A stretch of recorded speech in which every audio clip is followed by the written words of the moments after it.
louder than a bomb. Holy fuck!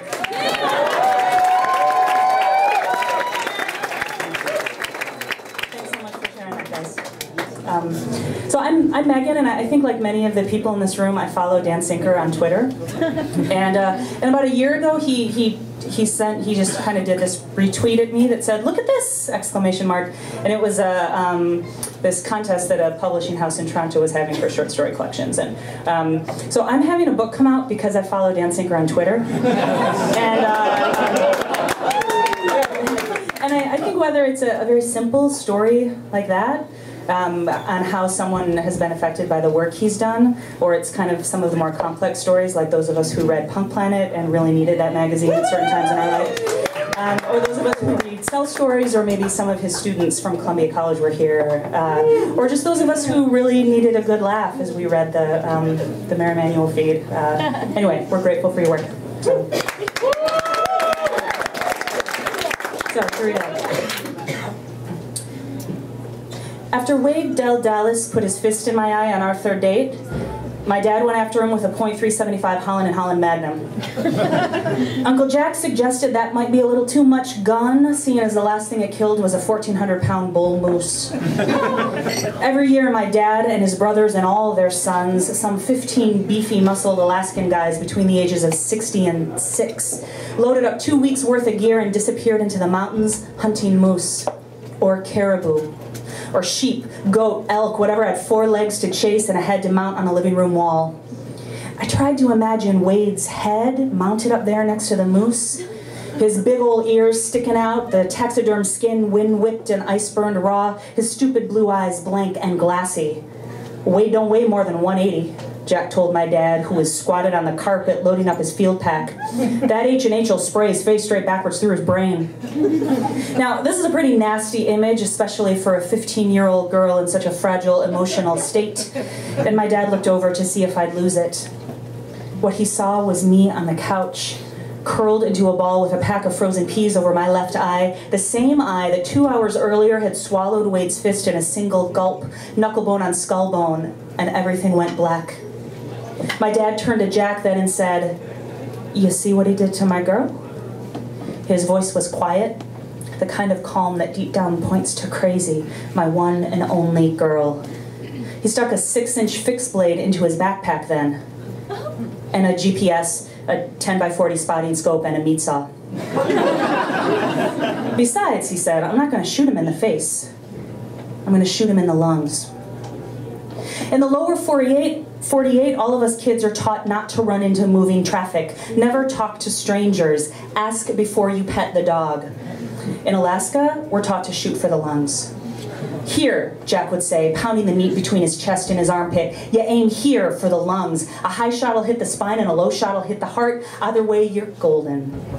My cousins and I hung on his every word. Kill a moose, field dress an elk, track a salmon, troll for salmon. We trained for the hunt the way all of us other folks prep for the SATs. All my big boy cousins with their muscles and their rifles and their Suburbans, and me, Shannon, the one lone little girl treading water and testosterone. I'll tell you what though, they never treated me any different. I was one of the boys. Give me a knife, a gun, and 20 rounds of 300-grain soft points, and I'll hold my goddamn own.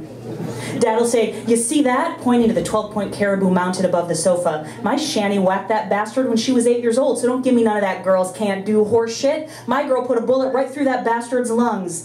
And then he turned to me, his pigtailed daughter in size XS camouflage overalls with black paint smudged under her eyes to better blend into the brush. "Tell him, kiddo," he'd say. This is how we showed off, me and my dad. "Tell him how come the lungs." I knew this script better than the Pledge of Allegiance. "When hit through the lungs," I'd recite, "a moose or game of similar size will bleed out through their muscles until the lungs collapse and the animal can no longer breathe."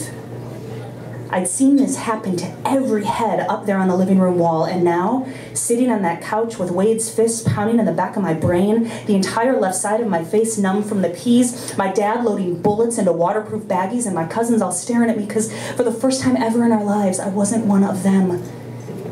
I imagined what would happen to Wade when Dad's bullet slammed into the meat between his chest and his armpit. It'd be a scene straight out of some Vin Diesel movie. That big 6-foot pretty boy is hard at work at the petrol plant, loading Exxon barrels onto the back of some truck. And suddenly, a hard, fast whack to the chest. So fast he's not sure if it actually happened.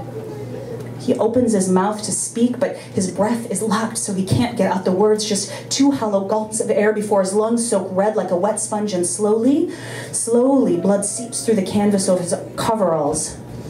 In one fatal, horrible second, everything connects. The red, dark brown staining his chest, the airless gasping like some cancer patient with a cigarette, the punch above his heart like a shotgun with too much pull, and then, after he's too empty of blood and air to even stay on his feet, my dad walks right into his line of vision, that H&H Magnum pointed barrel down to the ground. "Hey there, Wade, how you doing?" he says. And Wade's stupid blue eyes go glassy, and there's more blood on his uniform than there is in his body, and in that last single second of life left in him, my dad squats down and whispers, "She's my girl, Wade. My one and only girl." My dad loves me like crazy. You can't hate that hard if you don't have love. My cousins ran around helping Dad pack, flashlight, binoculars, plastic moose call, nylon rope. All of them were trying their best to avoid my eyes, because really, what are they going to say? Sorry? Get me more peas? Maybe they'd pet my forehead the way a mom might have done. One by one, see the women in my family disappeared, sneaking down to California where the water waved instead of froze and the sun only shined for half a day. My dad and Jack and their brothers all blame the light. 20 hours of sun in the summer made you jumpy as a carton of Red Bull, and 20 hours of dark in the winter was like living under a rock. Take some kind of woman to handle this life, they'd say, and my mother wasn't the kind they meant. One day I came home from elementary school and found her squatted on the sofa talking to the caribou head. Another time she bought me an Easy Bake Oven, and all the guys, uncles and cousins, and even my dad, they all started laughing. "What do you want Shani to do with that?" he asked. "She's a killer, my girl." And not long after that, she was gone. All that happened years ago, and my dad still won't talk about it. He just loads up the gear and heads to the mountains, trailing, tracking, searching for something, always something. The day he went after Wade, once they'd all took off and I sat alone in the living room, I tilted my head back and talked to all of those heads, the moose and the caribou and the big old curly horned sheep. I said how I miss her, how I still have that toy oven hidden in my closet under a box of tackle, and how sometimes I hate being one of the guys, and that's why I liked Wade Del Dallas and his stupid blue eyes and his "hey, sweetheart" and his big mechanic's hand, because he is the only man I have ever known who's made me feel pretty damn good about being a girl, even when the son of a bitch caught me right between the chest and the armpit, that shot to the lungs that stole the breath straight out of me. Yeah!